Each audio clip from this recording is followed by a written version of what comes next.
Jaren, I love you. I'm thankful you're on my baseball team. You're an all-star last year. I'm supporting you. I'll support you until you're here with us forever. Jaren, I love you.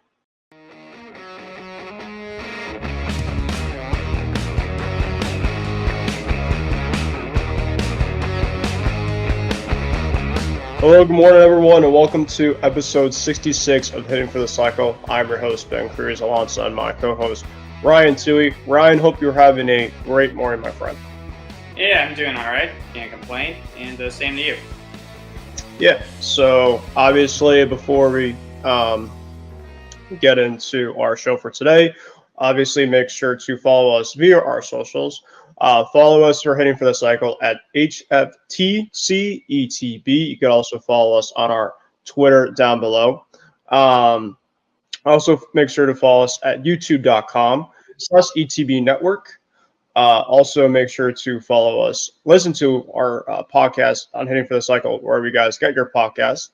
And then, of course, also make sure that you guys know that our episode is presented by our good friends over at Playback. I do want to give a shout out to some of our new friends coming from actually my network, from my other podcast network, that's going to be joining us for this baseball season on Playback, as of course now we have a partnership with Playback to watch live games and react to them, comment them, and we obviously would welcome a lot of you guys to come and join us. Me and Ryan are going to start doing some games together coming up soon with the baseball season. So we want to thank our friends over at Playback for that. Indeed. All right, Ryan, we're going to get started, and unfortunately, Ryan, we're going to have to get started with some very, very tough news. If you want to kind of get into this overall story for our audience, Ryan, by all means, go ahead. Yeah, so this is a horrible, horrible story. So a couple of days ago, in the Dominican Republic, there was a serious and catastrophic incident. A roof at this famous nightclub in Santo Domingo in the Dominican Republic caved in and collapsed, and it right now has killed over 200 people. Right now, the grand death total is at 218. The number has increased basically each day since this incident happened. This incident occurred early Tuesday morning, around 12:44 Eastern Standard Time here in the United States. So what happened was this nightclub. It's a popular nightclub. It's called the Jet Set, and basically many people were there to see merengue musician Ruby Perez play live. And basically, he was just performing his set. Everybody was there, enjoying themselves, having a good time. And then all of a sudden, completely out of nowhere, the roof just caved in. It just fell on everybody who was enjoying the concerts at this nightclub. And unfortunately, there were some notable names who perished when this roof collapsed. And for one, the merengue musician himself, Ruby Perez, passed away. So that was tragic. But there were also other notable names who passed away, and among them were several former Major League Baseball players. Among them was former pitcher Octavio Dotel. Dotel was a pitcher in Major League Baseball from 1999 to 2013. He was a journeyman. He played for a bunch of different teams. He was a World Series champion with the St. Louis Cardinals in 2011, and he was part of a combined no-hitter that the Astros threw against the Yankees back in 2003. And he was only 51 years old, so gone way too soon. He was one of the people who was present at the nightclub at the moment the roof collapsed and unfortunately died. Tony Blanco, another former baseball player, he was also present, and unfortunately he did not survive either. Blanco had a career in Major League Baseball. It was very brief. He only played a little bit in Major League Baseball with the Washington Nationals in 2005. He mostly had a career in Japan. He played for 3 teams in Japan. He played for the Chinchuchi Dragons, the Yokohama Bay Stars and the Oryx Buffaloes. So he had more of a career in Japan than he did the United States. But regardless, he was also a part of this tragedy. He was also a casualty. And there was also a couple of other people who passed away. The brother of Nelson Cruz. I'm trying to find his brother's name, but apparently he was also present when this happened, and unfortunately he died as well. Nelson Cruz, or sister, I'm sorry. I was gonna say sister. I'm sorry, his sister passed away. Yeah. Sister, Nelsie Cruz. She was also the governor of the Monte Cristi province. So, there were several notable people who died during this tragedy, and it was just a freak incident. There was no indication that, this roof was weakening, that this place was kind of like a ticking time bomb. I mean, authorities say it's still too early to determine what exactly caused the collapse of this roof at this nightclub. Right now, they are still looking for survivors. They are still going through the rubble trying to find survivors, but they've unfortunately many have died. Over 200 people have died at the time of this recording, like I mentioned. So, I mean, you just hope that this number just doesn't go up any more than it has. I mean, this is one of the worst tragedies to strike the Dominican Republic, according to numerous people, and I can see why. This is terrible. And there was a fire in 2023, apparently, according to Nick Morgeson. He said that there was a fire in 2023 that damaged part of the nightclub.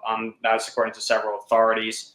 So, yeah, it's just horrifying, and it makes you sick to your stomach. We had a really hard story to break a couple of episodes ago related to Brett Gardner and his son, and now we have to talk about something like this. It's never easy to talk about stories like this because we're a baseball podcast, and we try and keep it lighthearted and fun, and try and because he's a Red Sox fan, I'm a Yankee fan, completely opposite teams, and we obviously don't see eye to eye with our teams, but we still love baseball at the end of the day, and that's what this is all about. But when you're talking about something like this, it's always hard to talk about. And you just feel for the victims' families. Obviously, our condolences go out to all the families who have been affected by this tragedy, and it's sick. It just makes you feel sick, and you can only say so much because words can only help ease a little bit of pain, but so many people are going through this. And our hearts and prayers are with everybody in the Dominican Republic right now. And yeah, rest in peace to Octavio Dotel and Nelsie Cruz and the other baseball player that I mentioned. I'm just forgetting his name off the top of my head. Rest in peace to those three. Tony Blanco. Tony Blanco, and of course everybody else who perished in this incident. And like we said, our thoughts and prayers go out to everybody who's been affected by this tragedy. I really don't know how much more I can add on this. It was a freak incident. Like I said, authorities are still search for survivors in the rubble.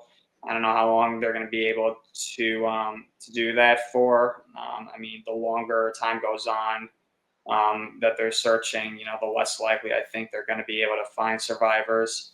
So it's horrible. And in addition to the 218 deaths, there have also been over 215 injuries included as well. And some of these injuries, I'm sure, are going to have lasting effects on some people, both mentally and physically. So it's horrible. There's really no other word to describe it. It's terrible. It's so sad. Yeah, I mean, you pretty much hit everything I was going to mention. It's just it's an overall topic that we don't want to open up with at all. Kind of very similar like to the Brett Gardner thing from a couple weeks ago. But we unfortunately have been seeing some very unfortunate news within the baseball world that we can't help but not kind of give our thoughts about. And I understand that we're a baseball podcast, like Ryan mentioned. We're upbeat. We try to keep it as positive as possible. But obviously, we're going to give you guys, positive or not, topic specifically, and a topic like this is kind of just a topic. Unfortunately, we can't help but not to, give our thoughts and prayers to a lot of the people that were very affected by this type of thing. So we hope it doesn't get worse. We're thinking about the people that are going through this because, of course, we've never had to. Hopefully, we'll never have to ever deal with this again. But for the people that have had to deal with this, it's very, very tough, very, very tragic, and we just hope that it just doesn't prolong and make it even worse of a situation. Very, very, very tough news to open up our show for today. And we have something else that we want to share that is kind of tough, or unfortunately kind of giving you guys a lot of the tough stuff out of the way early on and often. But this is from one of my players in my team, the Boston Red Sox, and outfielder Jarren Duran. So Jaren Durran, if you guys don't remember, Jaren Durran was a part of the incident last year, the tennis racket situation. I won't go too much into detail, but that's specifically the player that has already kind of done with some stuff off the field.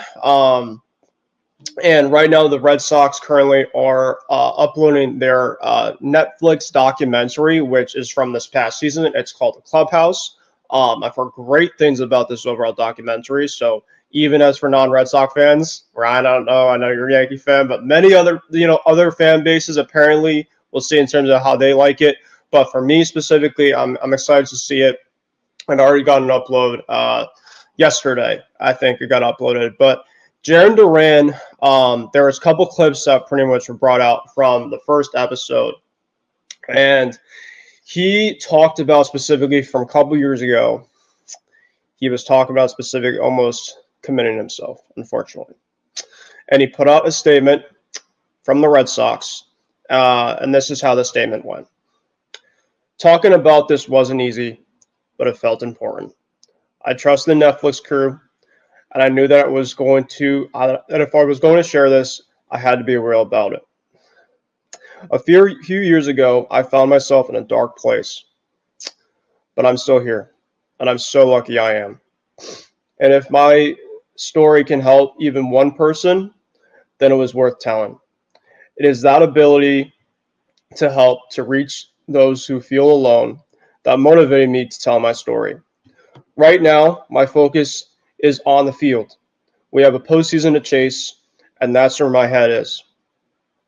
I've shared what I've needed to share, and I appreciate everyone's understanding that my focus right now is on baseball and helping my team win a World Series. I'm grateful for the tremendous support I've received. If you are struggling, please know there is help. You can call a friend, a trusted person, your doctor, or an organization like Samaritans. And if you're in immediate danger, call 988. Basically, specifically, kind of shortened about this, when he was talking about he was in a very, very dark place, I don't want to say it, but apparently he had a gun with him, a rifle, and he had basically a bullet already into it, and he was this close. He was this close. I'll stop from there because I can't help. I mean, I'm a Red Sox fan myself, and this is just, I don't want to go more into detail about this, but that's essentially what's going on. Jaren, I love you. I'm thankful you're on my baseball team. You're an all-star last year. I'm supporting you. I'll support you until you're here with us forever. Jaren, I love you.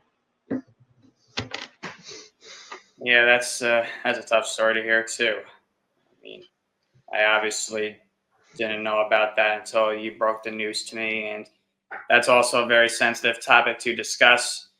But it also goes to show that for people, for all the crap that Major League Baseball players or celebrities get, people who have a high profile job It goes to show at the end of the day, we're all people, and even people who have notable jobs, who have fame and wealth and stuff like that, doesn't necessarily mean they're happy all the time. They go through troubles too, and it's super sad. You never want anybody to go through something like this, and to hear that he went through this kind of ordeal is very alarming. And it's very sad too. I'm glad that he's still here with us. I'm glad that he was able to fight this and overcome this. And I mean, I just hope that he's able to never go back into that dark place that he was at, because like he means so much to so many people. And it's a very sensitive topic to discuss. I am never comfortable talking about stuff like this. It's very difficult to even comprehend. I mean, obviously, I haven't been in that situation, thankfully, so I can't necessarily like say I understand what he's going through. I can't. So like you just know, just remember that you never know what somebody's going through at the end of the day. Some people may seem, happy or obnoxious, whatever it may be. Somebody may appear some way on the outside, but you really don't know what's going on the inside. So just please remember to take, the way some people may appear on the outside with a grain of salt, because you truly just don't know what's going on the inside. I try and remind myself that, especially more so nowadays as I get older, to try and just respect people much more and try not to be as like quick to judge as I used to when I was younger. So yeah, I mean, like I said, I'm very glad Jaren Duran is still with us. The fact that he was able to, overcome his demons there, and I hope he's able to continue to do that for the foreseeable future. And like I said, he means a lot to people. I'm sure he's got, many family members and friends, and it's important to surround yourself with positive people and people who do love and care about you. So I'll leave it at that. I don't want to, go on too much about this because it's so sensitive, and I'm not necessarily the best person to talk to when it comes to something like this. Yeah, and just really quick, just from a couple of years ago, especially now, because obviously that he opened up, unfortunately, about this, but he was somebody on the field that everybody wanted out of town from Boston. He struck out all the time. His defense was horrible, and just the jump that he's had from then until now, in which he's arguably not only one of the top players on our team, but just in baseball. He's obviously now our leadoff hitter for the foreseeable future, and just an overall, he's an inspiration. He really, really is, and that takes a lot of guts for Jarren to say that. So we won't go into more, but Jarren, I love you.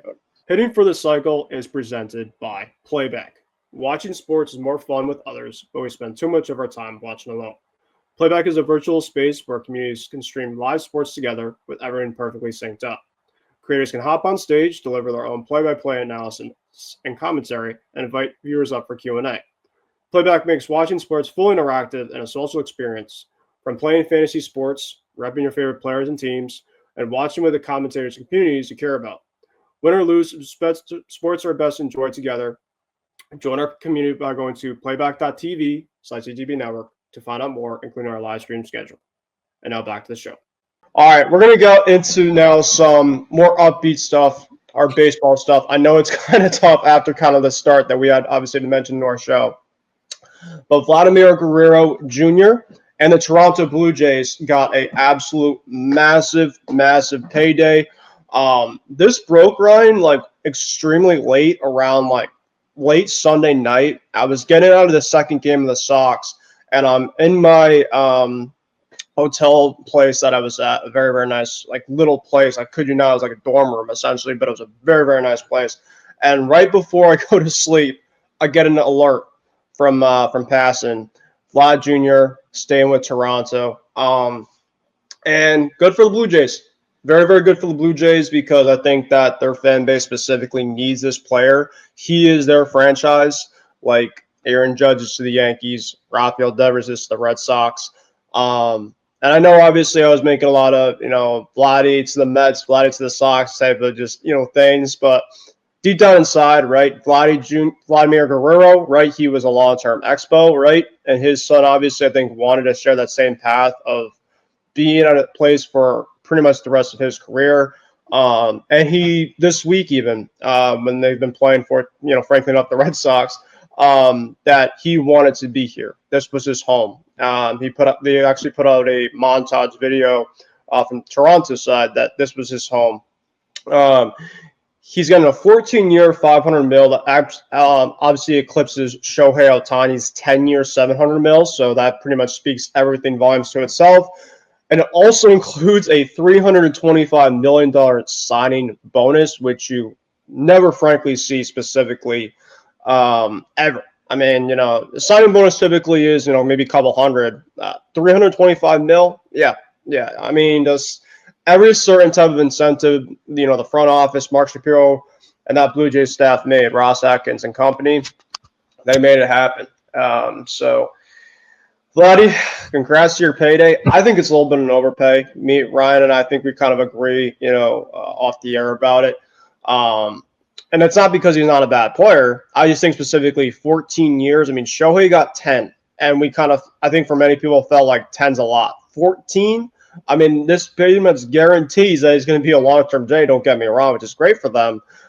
But, he's obviously – I mean, by the end of it, in terms of it, I know a lot of people talk about his conditioning, his shape, and stuff like that. I know that Vladdy is a great, great player. I absolutely love his game. But, man, I mean, you just got to hope that the Blue Jays know specifically in this player that it's going to work out. I think it will for the majority of the contract, but, we'll have to just see specifically by the end of it.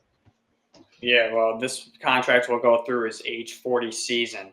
So, it's a big, big commitment, obviously, for one player, to say the least. And the fact that his signing bonus is more than half of the contract in general is just outrageous. I mean, I think the Blue Jays kind of went a little too much for him, like you mentioned. I do think this is an overpay. And, Vladdy, obviously, is the face of the Blue Jays. He really has been the face now ever since he popped up in Major League Baseball in 2019 and has gotten better over the years. He just continues to get better with each year. He definitely has the power. His defense has never been smooth, but it's respectable enough. It gets the job done.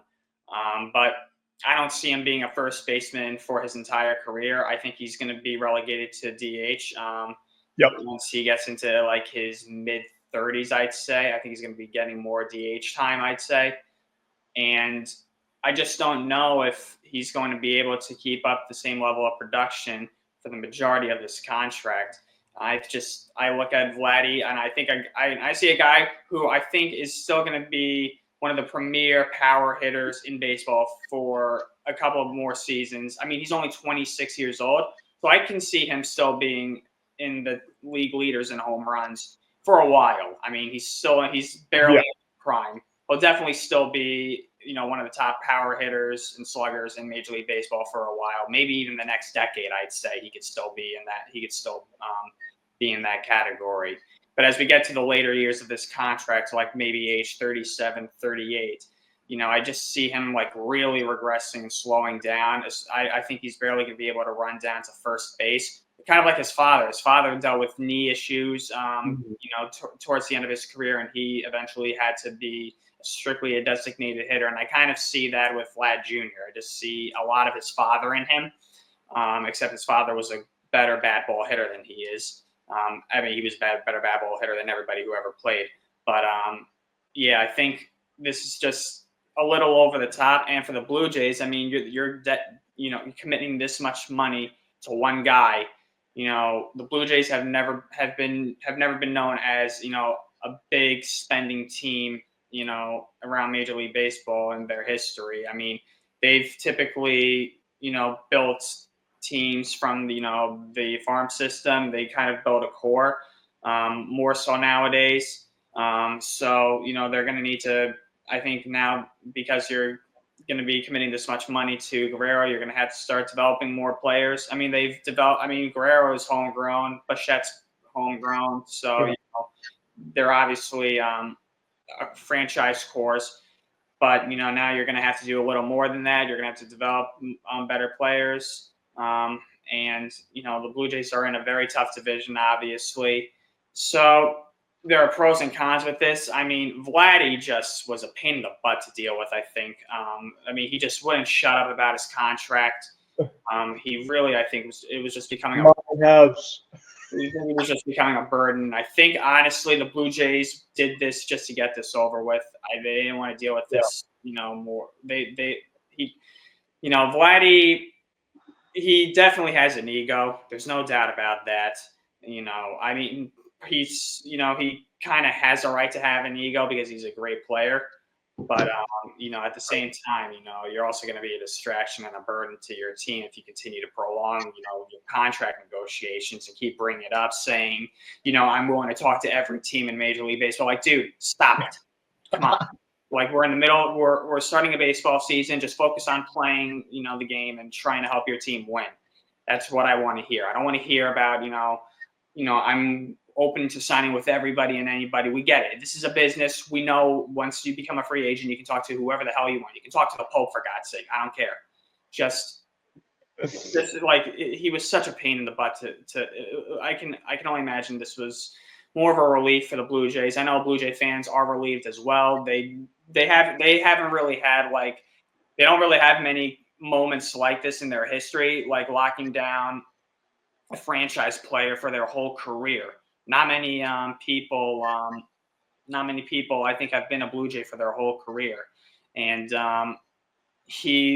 I remember last week or the week before, my bold prediction for the season was he would join the Yankees because Stan couldn't come back. Well, that's out the door now.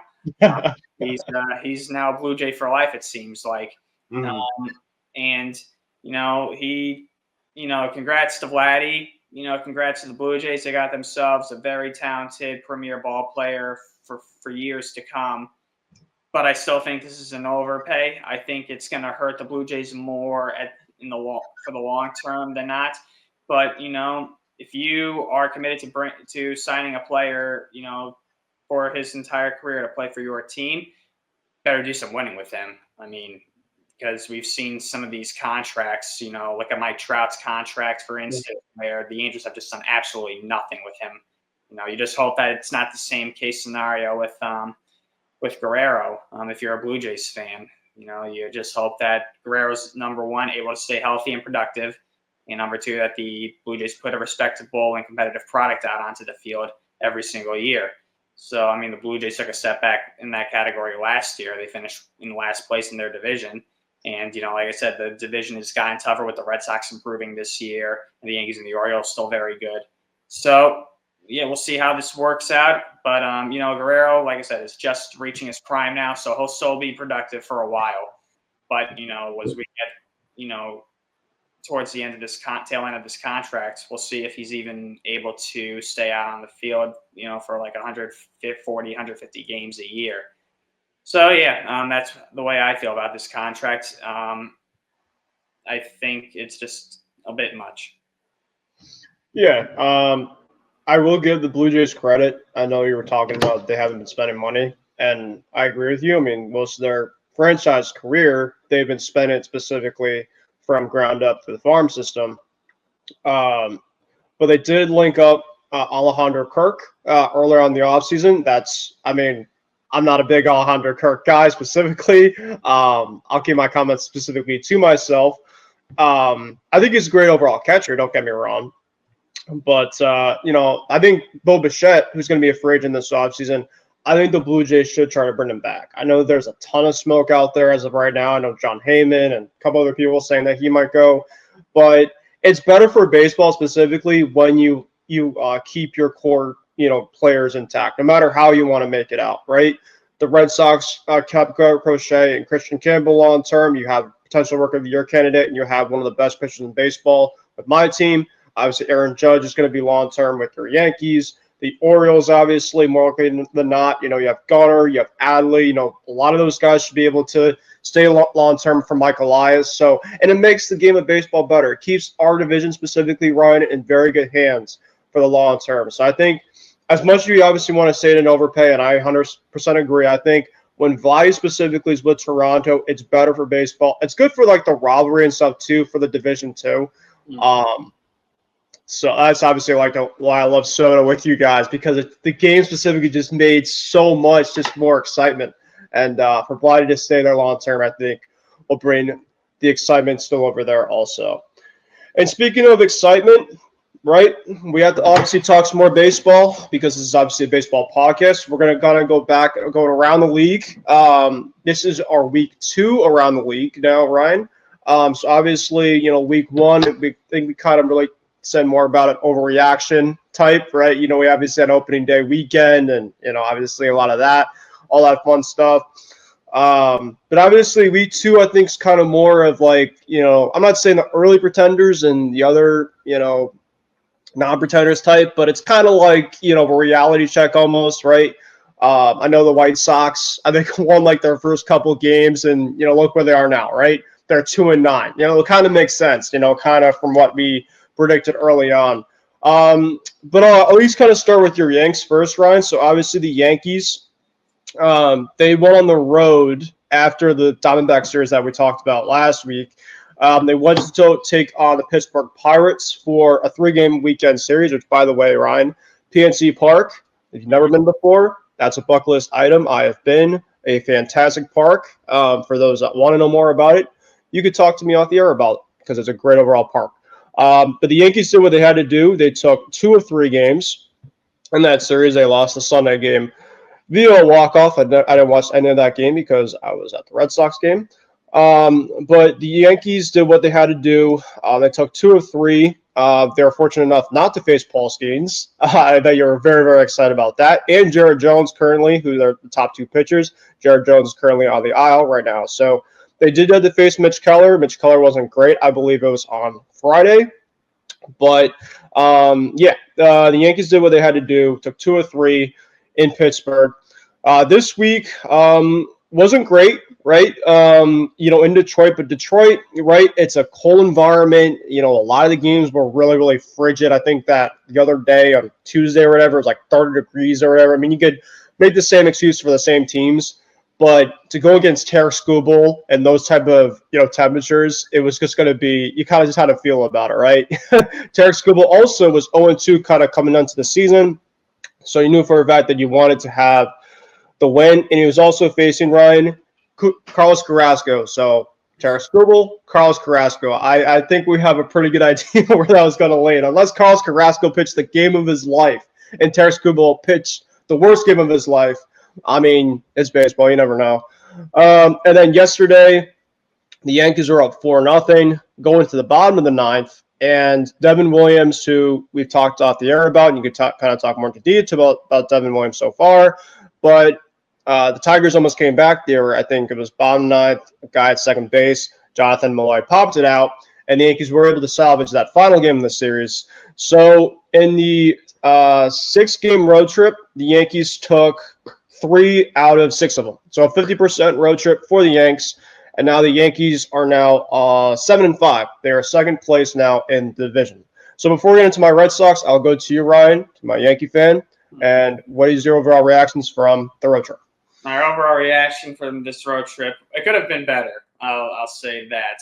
I mean, it always seems like the Yankees go to Detroit in April. I mean, it's so it's like every freaking year that they play in Detroit in April, and they had to move the game times to the day because the weather was going to be so cold in Detroit this week. So, I mean, I don't know if you saw any pictures or videos, but the Yankees, they looked like they were going skiing. They were all layered up. They had masks over their mouths and everything like that. So it was just terrible weather to play baseball. Jazz Chisholm, of course, was vocal about it. He doesn't like the cold. Come on. But yes, the Yankees took 2 out of 3 in Pittsburgh. They should have swept, but they played pretty lousy in the extra innings of the final game. They played pretty lousy overall in the final game against Pittsburgh and of of course, they were dominated by none other than their ex-teammate, Andrew Heaney, in the final game in Pittsburgh. The Yankees just cannot hit Andrew Heaney no matter what. And they lost 2 out of 3 against the Tigers. They did take the finale against the Tigers. Nearly gave it right back to the Tigers, of course, like you mentioned, Devin Williams walking on a tightrope in the 9th inning, and he fell off. But another guy jumped back on, Mark Leiter Jr. He got the final out, thank God. But I didn't really see many things that I liked though this weekend. Besides, the Yankee offense, the first 2 games against the Pirates was very good. They put up double-digit runs again, I believe, on Saturday's game, if I'm not mistaken. But, the fact that the Yankees struggled against Andrew Heaney, of all people, Andrew Heaney is not the greatest pitcher in the world. The Yankees make him look like Sandy Koufax. It's ridiculous. The Yankees make any lefty look like Sandy Koufax. They still cannot hit left-handed pitching. The Yankees see left-handed pitching more than any team in baseball for a reason. It's because they struggle mightily against left-handed starting pitching. Jazz Chisholm Jr. and Austin Wells specifically look absolutely lost when they face left-handed pitching. Jazz has been swinging out of his shoes. He's getting home run happy, and he's already leading the American League in strikeouts. And for those who were wondering why I wasn't the biggest Jazz guy when he came over here, this is why. Because he gets homer happy, he strikes out a lot, and he thinks he's Barry Bonds when he's not. So, the Yankees need to learn how to hit southpaws. There's no ifs, ands, or buts about it. You're a Major League Baseball player. I don't care if these guys throw righty, lefty, ambidextrous. I don't care. They can throw up their feet. You got to learn how to hit any kind of pitching. And just because a guy is a lefty doesn't mean, you're not able to hit him. You got to make adjustments. But some of these Yankees just don't know how to make that adjustment. And that falls on the hitting coaches as well to an extent. You got to teach these guys, how to make those adjustments and put more of the barrel on the ball, because, guys like Tariq Skubal are not going to throw the ball down the middle of the plate. He's going to live on the corners. And so I hated that matchup for the Yankees on Tuesday. When I saw we were facing Tariq Skubal, I went, we're screwed. We're not screwed. And you know what? We didn't score a run. They got shut out that game 5-0. You could say that for really any team when you're facing Skubal, though. He is. Yes, to be fair. Skubal got off to Skubal wasn't pitching well before Tuesday's game. He struggled in his first 2 starts. What do you mean bad starts? It was just bad starts for him, which is crazy. So he was due for a win, and we just got him at the wrong time. Unfortunately, you're playing in Detroit in early April. But you know what? The Tigers play in Detroit as well in early April. So, deal with it. Some of the Yankees really need to fix their approach. I see too many guys swing out of their shoes, trying to hit the long ball. Like I said, Jazz is the biggest culprit. Austin Wells is off to a slow start this year. Cody Bellinger's off to a slow start this year. Bellinger missed a couple of games on this road trip with a stiff back and food poisoning. So it wasn't the greatest road trip for Cody Bellinger. The Yankees starting pitching has not been good besides Max Fried. Carlos Rodon, I'm so ambivalent with. You don't know what you're going to get with Carlos Rodon. One day he'll look like the next Cy Young Award winner. The other day he'll throw batting practice to the opposition. Rodon, he's got to keep the ball in the ballpark. He gives up way too many home runs, and he's got to be better than this. We're paying him all this money. We gave him this big contract. If you ask me, so far he has not lived up to it. I know that he led the team in wins last year, won 16 games, but even so, there were a lot of clunkers in there. And he had a couple of rough outings in the postseason in the division series and had a terrible World Series performance against the Dodgers. So, Rodon really needs to step his game up. And we need him to, because we're without Garrett Cole for the whole year. So, we need somebody to be able to back up Max Fried. Max Fried can't be the only arm in this rotation. So Rodon really needs to step up. I don't really care about Will Warren. I just haven't seen any signs that he is a legitimate pitcher. He just too easily. His stuff is nothing impressive to me. Carrasco's past his prime. Same with Marcus Stroman. So, Clark Schmidt's supposed to come back relatively soon for the Yankees, but I'm not even that crazy about Clark Schmidt either. So this rotation is going to be a big problem for the Yankees throughout the course of the year. I mean, the Yankees are going to need to make a move at the deadline. They're going to need to. I think the Yankees should try and inquire about Sandy Alcantara with the Marlins. This season, the Yankees definitely are going to need another arm. I don't see this rotate. This cannot be the rotation throughout this season. Luis Hill isn't due back until June at least. So yeah, I mean, it could have been worse. And starting pitching hasn't been great. Bullpen was a little better on this road trip compared to Yankee Stadium. But Devin Williams, I kind of saw this coming. I knew he was going to get off to a slow start. Williams, I'm not going to lose. I mean, I said I was sick of him already after 3 weeks, mostly because Clay Holmes just drove me nuts last year. I just want a closer who can pitch 1, 2, 3, 9 innings. I want a closer who doesn't give up a run in the 9th inning. And when we were up 4-0 and Devin Williams came in, I just said to myself, he's going to make this interesting. Williams,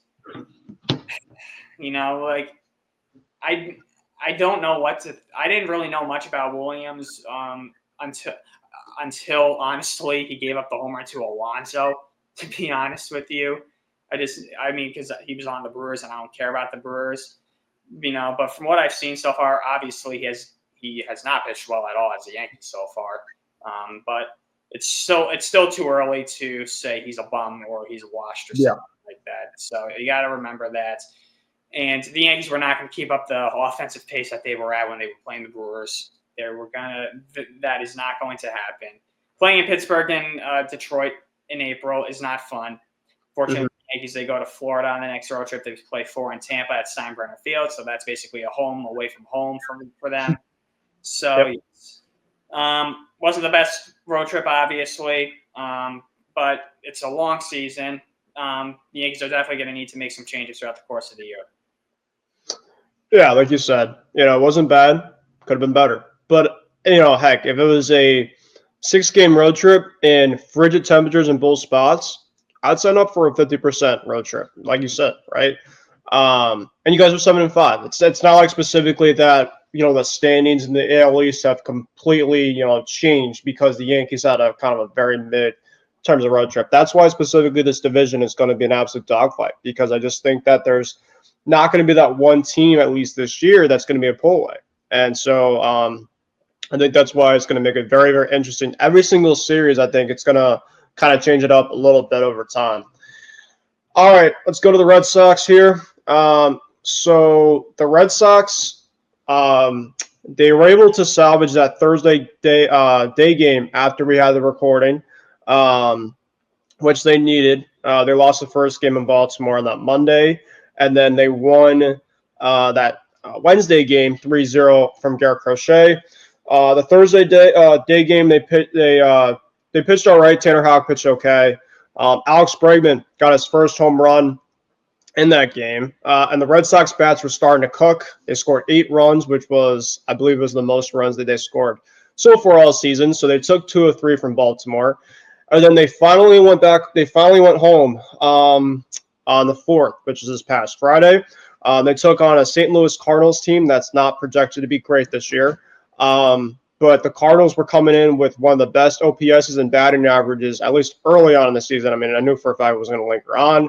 And I was fortunate enough to be at 2 games on Sunday. I was, frankly enough, only supposed to go to 1, but the game on Saturday got postponed because of rain. So I got 2 for 1, which I probably won't get the chance to do very often. Long day, Ryan. Watching 18 innings of baseball, I do it for my love of the Red Sox. If it wasn't for my team, I would have been probably gone after that early part of that second game. I took some of my friends. One of my friends with the first game with me. He left about the second. It was like the 5th or 6th inning of that second game, but I respect him a lot for that. But the home opener day game was great. The vibes were great. The Red Sox scored 13 runs. Trevor Story, William Abreu had a 5-run spot for the Sox, made a 5-0 after the first inning. Things were looking great. It's like, all right, it was going to be a great overall type of game. However, Walker Buehler, who is pitching today, by the way, not the day of the recording, but later on, uh, today specifically, and he wasn't great. I know Walker Buehler, of course, with the Dodgers, his regular season stats weren't great, but we need to have some more production from Walker, at least early on. He did go 5 innings, but he gave up 5 runs. When the Red Sox had a 5 spot, Herrera had a 3-run home run, made a game at the point in time. It was 6-4 because the Red Sox did get a 6 run at the bottom of the third, but then Brendan Donovan made it 6-5. Buehler gave up 2 home runs. I mean, that can't happen, right? You need to be able to keep the ball in the park. But the Red Sox bats were able to fight back and forth. The Cardinals bullpen, Ryan, is a train wreck. Especially seeing it in person, it is absolutely awful. Take away Ryan Helsley, and I mean, a lot of their guys that I saw pitch on Sunday could not find the strike zone. It was embarrassing. And that's essentially kind of what the Cardinals are going to be pretty much like all year. Rafael Devers, remember we talked about Rafael Devers' awful start to the season? Rafael Devers is completely back, and it wasn't just because the Cardinals pitching is awful, but Rafi's looking like Rafi, and I knew for a fact that he was going to bounce back specifically, for sure. And of course, the day I was there on Sunday in the first game, Rafael Devers hits his first home run, which was great to see. And then he went 4 for 4 in the nightcap. So the Red Sox ended up sweeping that 3-game series. The first day, the doubleheader game, they were down 4-2 in the bottom of the 9th inning. Red Sox had great at bats against one of the best closers in the game, Ryan Helsley. I was not feeling great about that game whatsoever.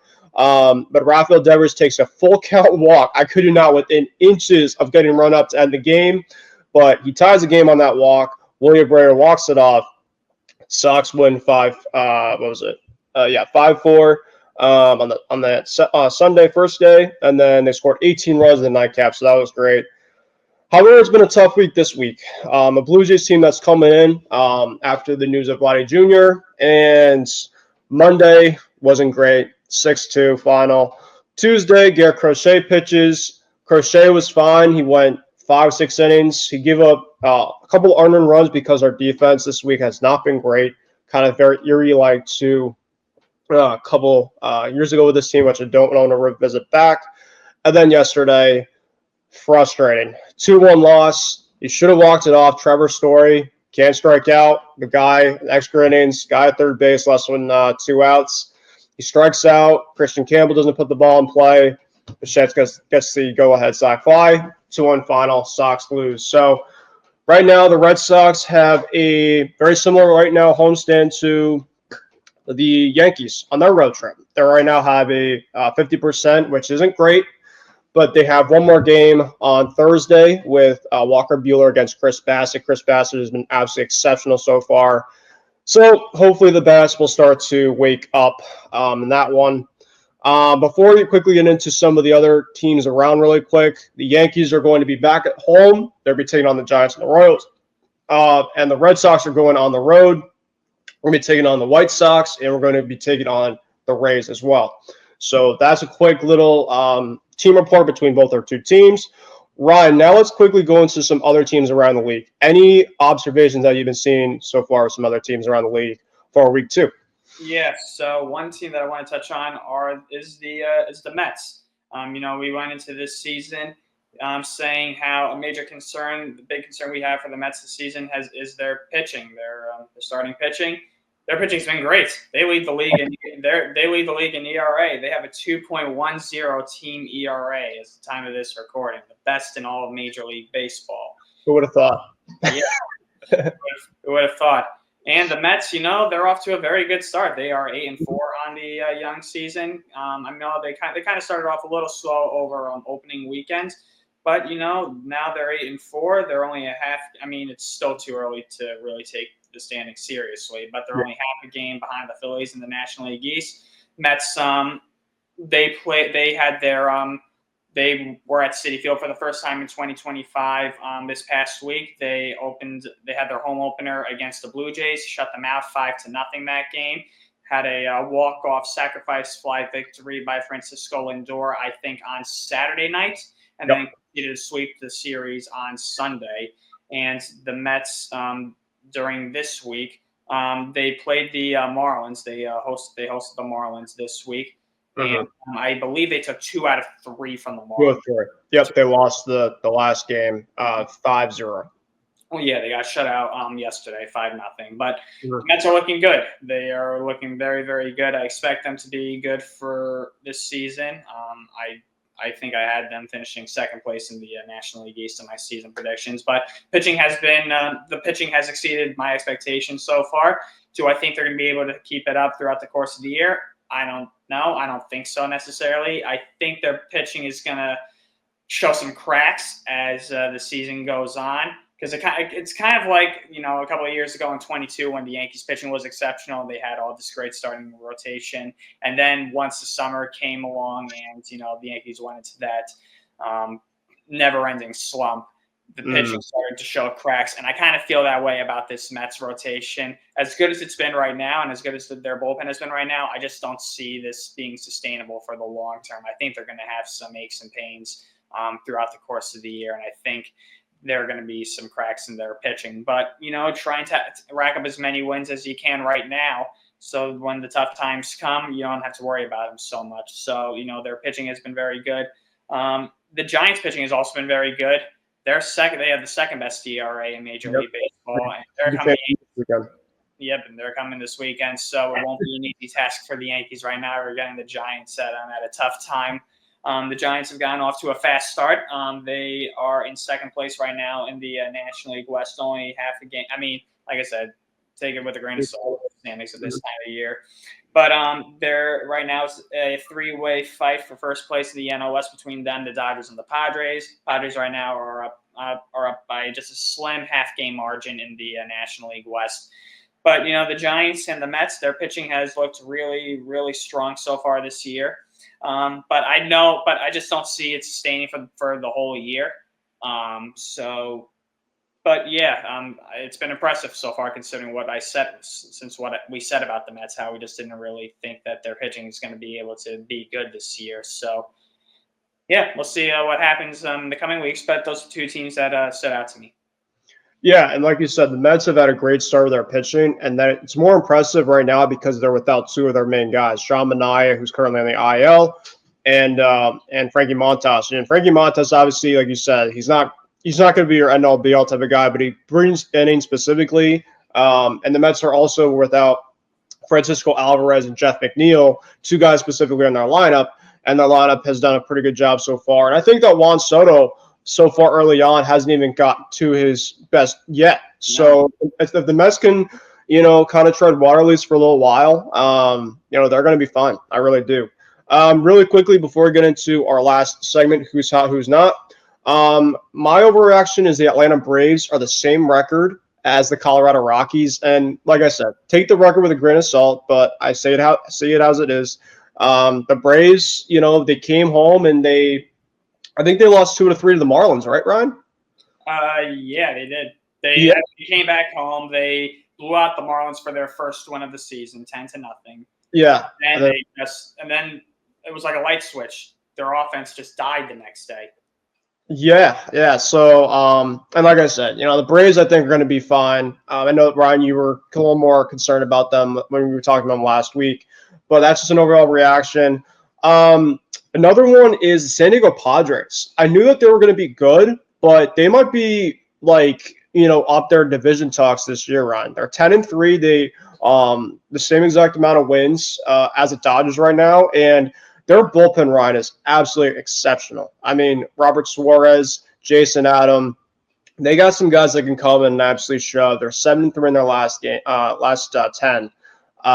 So yeah, the Giants, the Padres, and the Dodgers, right? And, the D-backs. It could be a 4-team race for that division. And I know we talked about it, before the season started, that a lot of these teams are going to be pretty much right there at the thick of it. So, I mean, we obviously can kind of go more into detail about it, but we do want to save really quickly before we conclude today's program of who's hot and who's not week 2. Ryan, Who is hot and who is not for your week 2? All right. Well, for who's not okay, who's not? I'm going Jazz Chisholm. He's an ice cold. He is striking out so much, and he's already leading Major League Baseball, the American League, and I think Major League Baseball in general with in strikeouts. And he really needs to clean it up. I mean, he's bailing and flailing away, and for my sake and for a Yankee fan's sake, you just hope that he gets his act together and he's just stops hitting tweets and starts hitting balls. That's what I'm asking for him to do. So yes, if he can please stop doing that, I will be a very happy individual. Who's not? Who is hot in baseball right now? Who's pretty hot right now? But George Springer. He's I'll say somebody else, but I'll let you have that one. Yeah, Springer. Yeah. He leads Major League Baseball in batting average with a 447 average. And Springer, many people have written him off in recent years, saying he's done, he's cooked, he's got nothing left in the tank. I mean, it's still very early in the season. I mean, and you know what? It was pretty valid. He has not looked good in recent years. So, I think it was critical for him to get off to a good start this year. And, to his credit, he's gotten off to a very good start. We'll see if he's able to – he's not going to hit 400, obviously. But, it was important for him to be able to still produce early on in the season. And the Blue Jays definitely are going to need more bats to come alive rather than Vladdy to help them have a good year. So I'll give who's not to Jazz and who's hot to George Springer. Okay, so I'll have 2 guys for who's hot really quick. So for me, I'm going to go with Jacob Wilson from the Oakland A's. The A's have gotten great production so far from Jacob Wilson and Tyler Soderstrom. 2 guys specifically I think that they really value a lot in their farm system. And Soderstrom right now is batting 354 with a 70-71 slug. And Jacob Wilson has a 396 average with a 583 slug at 396 OBP. So you got your first baseman who has a over 300 average, and you got your shortstop who has an over 300 average. For an A's team specifically, Ryan, which we're expecting to be a lot better this year, given their standards, I think it's gone off to a great start. Pete Alonso, honorary mention. Pete has obviously had a great start compared to what he had last year, which regular season was very, very disappointing for him. Who's not? Anthony Santander for the Toronto Blue Jays. He has not gone off to a great start at all, batting under 200. Santander is a guy that the Blue Jays will really need to kind of be able to get in their lineup and mash, because he can mash. When he is hot, Santander is a very, very good hitter. The Red Sox have done a pretty good job so far against Santander, at least early on and often. Cross my fingers that, we could be able to attack him for at least one more in this series. Another guy, too, is Luis Robert Jr. Luis Robert, early on, he's batting under 200. I've never understood the hype of this guy. Never. This guy was looked at least originally, as like one of the most feared hitters in baseball. I understand he plays on a really, really bad team, but if you want to be getting your value, potentially getting traded, you cannot be batting under 200, at all. You're supposed to be apparently one of their star players, and Robert Jr. has not lived up to it whatsoever so far. So that's my who's hot, who's not for week 2. But we are running out of time. Thank you guys for watching Hitting for the Cycle, episode 66. Make sure to follow us on all of our socials, including all of our stuff down on the bottom here below. We will be back next week for Hitting for the Cycle, episode 67. So we hope to see y'all there. See ya.